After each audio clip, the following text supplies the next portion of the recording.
Golden Halberd is one of my favorite weapons in the game. It is so versatile and you can do so much stuff with this thing. Now the patch 107 did focus a little bit on Ashes of War balancing for PvE, so the little tweak that we got for this build, it's really not that much. It really is nothing crazy, but it is a little bit of an upgrade at the end of the day, so I will definitely take it. This has always been a very strong weapon. A very strong weapon. And actually, power stancing halberds has also always been a very strong choice for PvE. So, first and foremost, what is it that they did to this thing? Previous to patch 107, every time that I would make a build for the Golden Halberd, I would have to go over to get the Golden Bow spell on itself, because the spell that the main weapon had, it really just wasn't enough.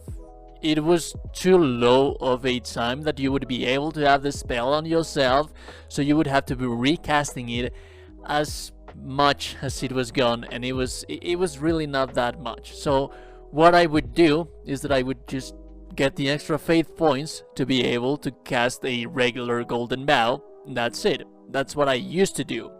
Now, with patch 107, little bit of an upgrade. Like I said, it is nothing crazy, but it is a quality of life improvement for you to be able to min-max a strength build with these weapons.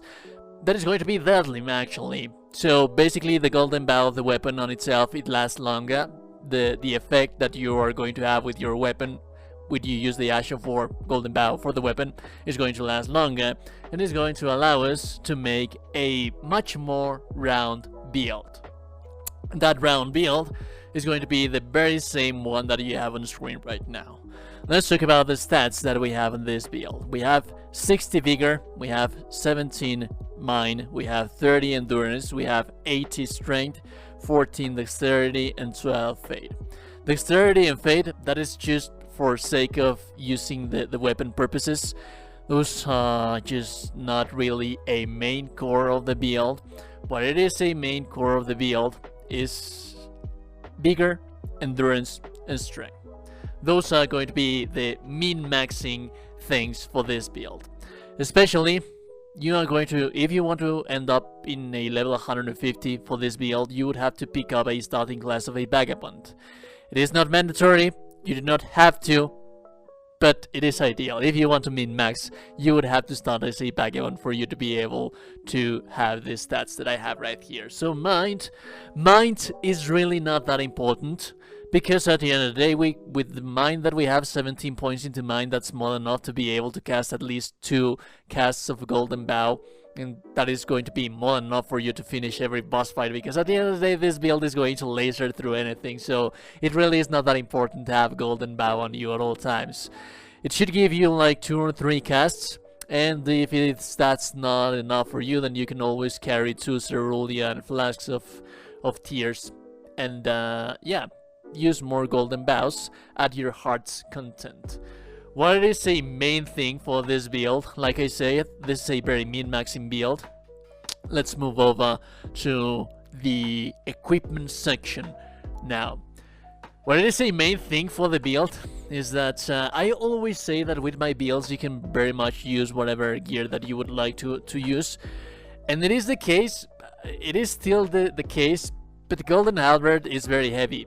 It weighs 13.5 pounds. That's actually quite a lot. If you're going to be power stancing, as I am showing you right now, it should be like 26, 27, something like that. It is going to take a huge load for you to be able to carry the weapons. So there is always that. This build, I have the Great Jord Talisman and also the Earth Tree's Favor. If you sum up all of those stats that we have in Endurance, there is going to be more than enough for you to be able to wear the complete Tree Sentinel armor set without a helmet, because that's safe for fashion purposes. I took some time to create my character, so I do like to see my character face when I am playing using my character.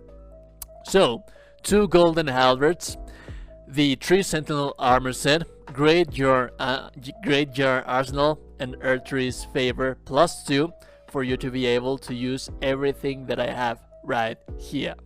Now, the 80 Strength. There is a whole lot of versatility that you can play around with your equipment and with those stats. So basically, you can this build, it is focused on power stancing the weapon, power stancing golden halberds. It's so goddamn strong.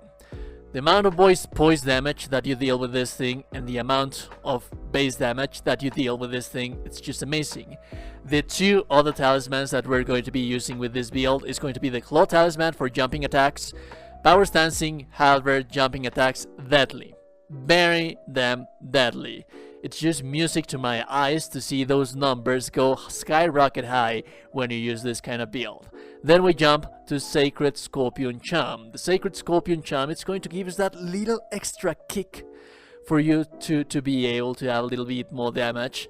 This is a build that is focused on plainly raw damage. Basic attack raw damage. We are not using broken Ashes of War with this build. That is why we are not using the Shadow of Alexander nor anything else.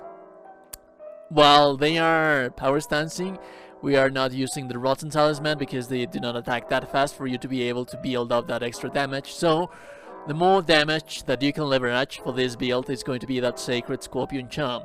Now let's move on to gameplay and see what kind of other things can we do with this build, because this is a very, very versatile build.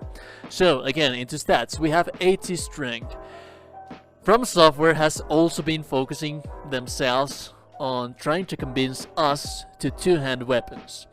Two-handing weapons, it's just it was at least so underpowered, because at the end of the day, if you want to deal basic raw attack damage, the best idea would be to power stance heavy weapons. And just power stance weapons on themselves, like that was the way to go.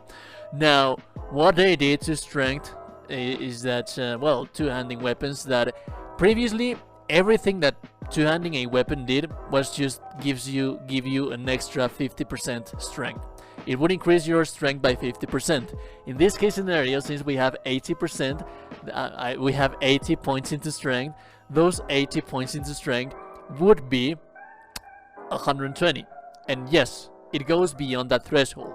You cannot go beyond 99 by leveling up regularly, but by using your 50% extra strength, you are able to go to 120, I'm sorry. So basically, if you two-hand this weapon, you have 120 points in strength, and you do have a B scaling weapon. Also, two-handing weapons has also received an increase in poise damage that you can deal to enemies.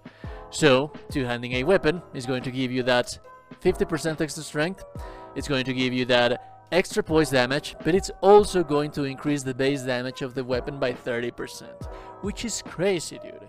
It is crazy numbers. So, again, there are 3 things that you can do with this build. What you always want to do is anytime you start a fight, you cast up your Golden Bow, you use your Flask of Wondrous Physics. More often than not, bosses are not going to be lasting long enough against this build, because this build is a monster, it's a truck, it really hits hard, it hits, dude, it packs a punch. I cannot stress how strong this is, but you have 3 ways of using this build. If you want power stance, you already have all of the information. More often than not, you would have to be using your Claw Talisman for you to be able to leverage that power stance damage that you have on each weapon. This weapon, when you buff up with Golden Bow, Sacred Scorpion Charm, and Flask of Wondrous Physics, a holy crack shout tier, it's going to give you 1k damage. 1k damage, roughly. 1k damage in each hand, dude. That is disgusting, dude. That is filthy. So, if you actually do want to two-hand the weapon, that is also a thing. You could very much do so, and it would be goddamn strong as well. If you want to do it that way, you can also have the extra health from the Dorito Shield. If you're going to power stance this build, no Dorito Shield, because we do not have enough endurance to be able to carry around the Dorito Shield. If you are going to two-hand this build, then you can carry your Dorito Shield, and carry your shield, do counterattacks, so on and so forth.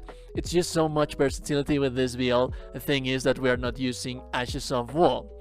The only upgrade that we got is that now we can focus a main strength build without having to waste points into fates for this build. That being said, if you find the information useful, if you find the video enjoyable, if you like the video, then like the video, please. It would help me quite a great deal. Subscription to the channel as well if you have not subscribed already. So yeah, there is that. Remember that no one has told you today that you're a gorgeous and beautiful person. You are indeed a gorgeous and beautiful person. Have a beautiful day, and I'll be seeing you goddamn gorgeous and beautiful people in the next one. Goodbye.